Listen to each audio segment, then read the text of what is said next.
Long before the mountains were given names, before rivers learned their paths, the world was ruled by giants. They were not the slow, clumsy creatures of later myths. These giants were ancient, intelligent, and terrible to behold, beings born from stone, storm, and fire.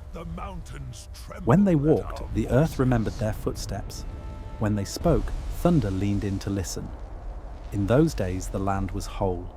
No borders, no kingdoms, just endless valleys, towering peaks, and skies untouched by smoke. And over all of it ruled the Titan clans, each bound to a force of the world itself. The stone-born carved cities into mountainsides and believed the world should never change. The Skyforged lived among the clouds, masters of wind and lightning, believing the world existed to be conquered. The Ash Giants, born of fire and magma, believed destruction was the purest form of creation. For centuries they coexisted, not in peace, but in balance, until one giant broke the silence. His name has been erased from most histories, but some still call him Karum, the World Breaker. He was stone-born, yet he envied the freedom of the Skyforged and the power of the Ash Giants. Karum believed the world should bow to a single will, his. It is said he discovered something buried deep beneath the earth, a heart of the world, a living core of raw creation. With it, he could reshape land, command storms, even bend other giants to his voice.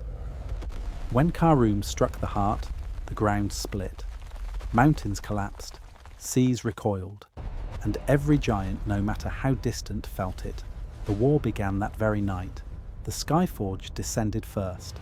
They came like living storms, hurling lightning spears that shattered peaks. Their leader, Valian of the High Winds, declared that the skies would rule all below. Entire valleys were flattened by the force of his army's landing.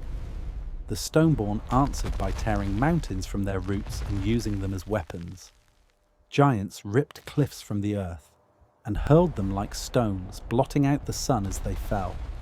But when the Ash Giants marched, the world truly began to die. They rose from volcanoes and deep fractures in the land, bodies glowing like molten metal. Wherever they stepped, forests ignited, rivers boiled, the sky turned black with ash. The battlefield stretched across continents. Giants fought giants in clashes so violent they reshaped the planet. One blow could crack a mountain range. One fall could create an ocean. The sky burned for years, lit by endless fire and lightning.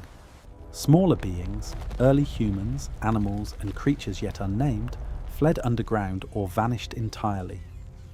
Many legends say this was the first extinction, long before history could record it. Karum watched it all from his fortress of stone, feeding power from the heart of the world. As the giants weakened each other, he grew stronger. His voice began to echo inside their minds, commanding them to fight, to destroy, to kneel. But war has a way of creating unexpected alliances. Valian of the Skyforged and Thria, the Ash Queen, once enemies, realized the truth too late. If Karum won, none would be free. Together they gathered the last survivors of their clans and marched toward the stone fortress. The final battle is remembered only in fragments.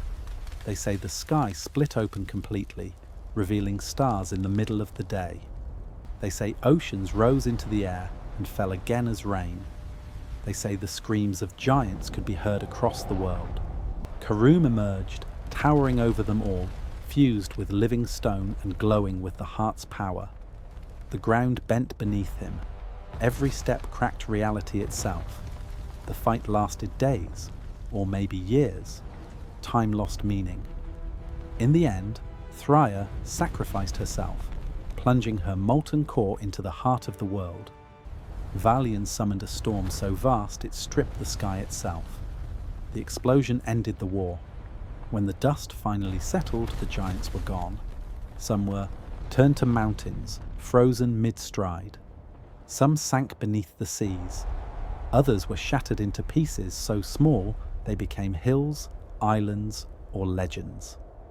The heart of the world went silent, buried once more beneath layers of stone and time, and the age of giants ended. Today we walk on their bones. Mountains are their spines. Canyons are the scars of their weapons.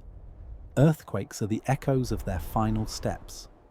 And sometimes, on quiet nights, when the wind moves just right, some say you can still hear them, not roaring, not raging, but waiting.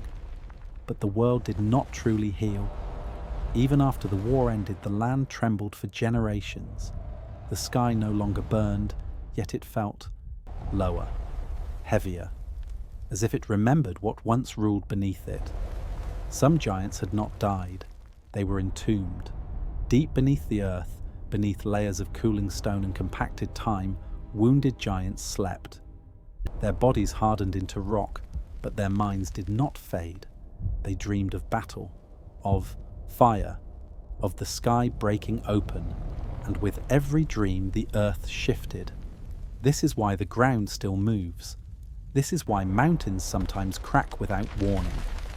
The survivors of the smaller races, fragile beings who would one day call themselves humans, slowly emerged from hiding.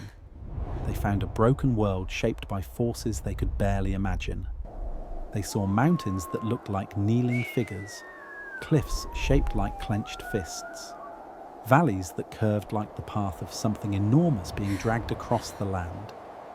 And they understood something instinctively. The world had been alive They once. sleep now, but Early the humans mountains told remember. stories around firelight, We must passing never warnings wake the from stone generation to ones. generation. Do not dig too deep. Do not You anger will the wake mountains. the mountain king. Do not wake what sleeps below. These were not metaphors. Stone fathers, They were memories hear our diluted plea. by time. Accept these In gifts. some places, Look giants upon were us. worshipped as gods.